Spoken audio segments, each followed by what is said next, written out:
होती तो कोर्ट कचहरी ना होती। यदि स्वर्ग की सत्ता सत्य होती तो कोर्ट कचहरी ना होती। यदि स्वर्ग में सबका न्याय हो जाता तो क्या जरूरत पड़ती है कोर्ट कचहरी बनाने की, क्या जरूरत पड़ती है अदालत बनाने की, क्या जरूरत पड़ती है इंसान से न्याय लेने की, क्या जरूरत पड़ती है गवाह की, क्या जरूरत पड़ती सबूतों की। अरे स्वर्ग में तो सारा कुछ देख ही रहे हैं, तो फिर क्यों ये इंसानों को बनाने पड़े, क्यों ये इंसान को सारी व्यवस्थाएं बनानी पड़ी। आज कानूनी व्यवस्था रखी गई है इंसान की समस्या को दूर करने के लिए, इसकी क्यों आवश्यकता पड़ी है। अरे स्वर्गीय सत्ता सत्य होती तो कोर्ट कचहरी ना होती, और न्याय के खातिर देश की बेटी रात दिन ना रोती। हाँ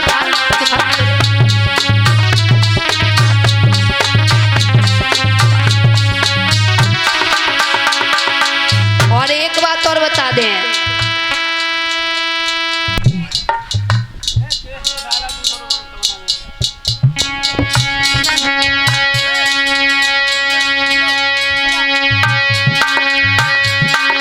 गड़ा बांधने से रोगी कटे तो घर घर होती बीमारी ना।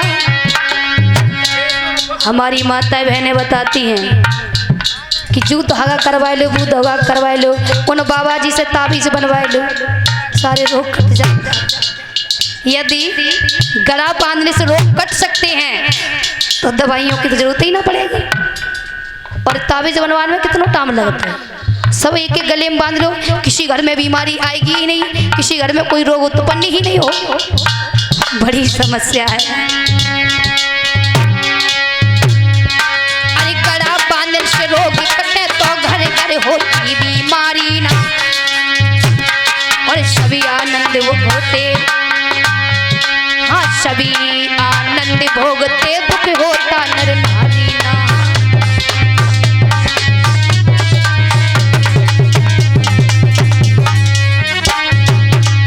ये भी मानव के लिए सबसे बड़ा दुख है, क्योंकि बीमारी जिस घर में लग जाती है उस घर की सुख शांति सब छूट जाती है, उस घर की सुख शांति सब छूट जाती है। एक बीमार होता है बाकी लोग भी परेशान हो जाते हैं, जो स्वयं बीमार होता है वो भी दुख झेलता है। यदि गला बांधने से रोग कट जाए तो क्यों ये कष्ट झेले जाए, क्यों ये कष्ट झेलने पड़े, और क्यों सारा संसार दुखी हो, क्योंकि ये सबसे बड़ा दुख है। और बताएं, अरे चमत्कार से सब मिल जाता तो करता कोई काम नहीं। अगर चमत्कार से सब कुछ मिल जाए तो क्या जरूरत पड़े इतनी मेहनत करने की, क्या जरूरत पड़ेगी इतनी मेहनत करने की, क्योंकि कौन नहीं चाहता कि हम आराम से खाएं, कौन नहीं चाहता है, सब चाहते हैं। लेकिन समस्या ये है कि हमारे समाज के लोग ये चाहते हैं चमत्कार से ही मिल जाए।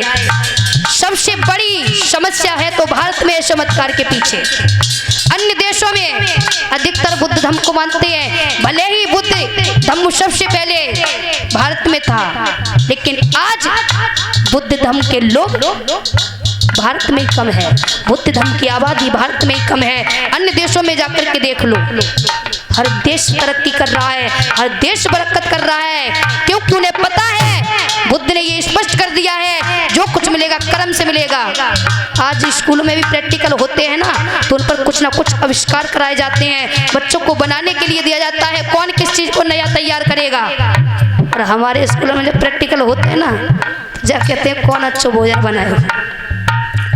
आपको पता है भारत में चमत्कार की कमी नहीं है, टैलेंट की कमी नहीं है, चमत्कार कर्म से किया जाता है। क्योंकि कहते हैं ना, छेनी हथौड़े से पहाड़ को तोड़ना मामूली बात नहीं, लेकिन दशरथ महाराज जी ने छेनी हथौड़े से पर्वत को तोड़ दिया, तो चमत्कार मानो इसको।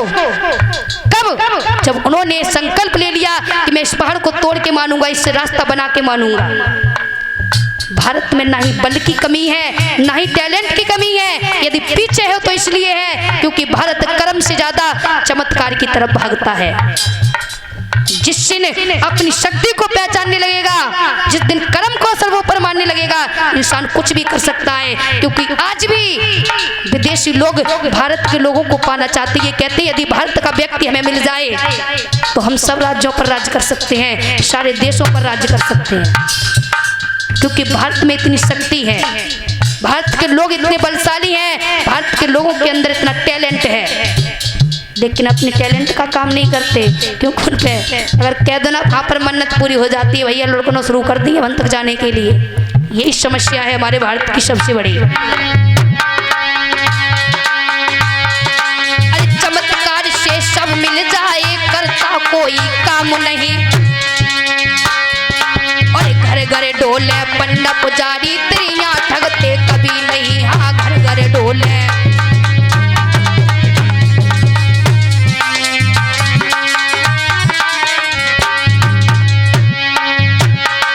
इसलिए कहना है अरे हत की दया न होती, सत्य अहिंसा ना होती। अगर भगवान की कृपा नहीं होती, भगवान ने इस संसार को सत्य का मार्ग नहीं दिया होता, तो आज भी मानव पता नहीं कितना भटक रहा होता। क्योंकि आज पढ़ी लिखी दुनिया है, लोग सत्य सत्य को पहचानने लगे हैं। ये भी नहीं होता यदि भगवान इस संसार में मार्गदर्शन नहीं करते। इसलिए कहना है अरे हत की दया न होती, सत्य अहिंसा ना होती।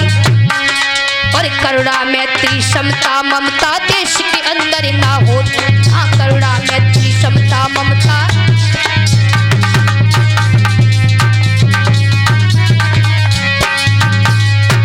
अरे करुणा मैत्री समता ममता देश के अंदर ना होती। हाँ करुणा मैत्री।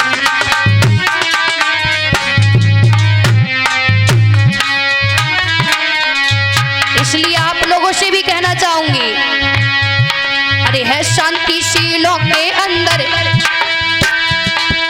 भूले इसको कोई नहीं। यदि पंचशीलों का अनुसरण करोगे आपको शांति अनुभव हो जाएगी, आपको वो सुख मिल जाएगा जिसके लिए जीवन भर भागते रहते हो।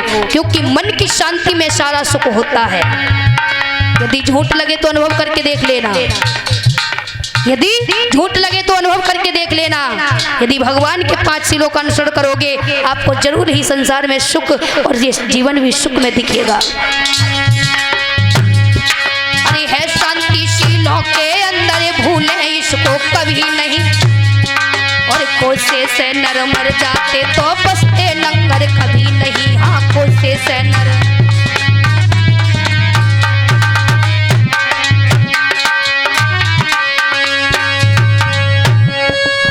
बोलिए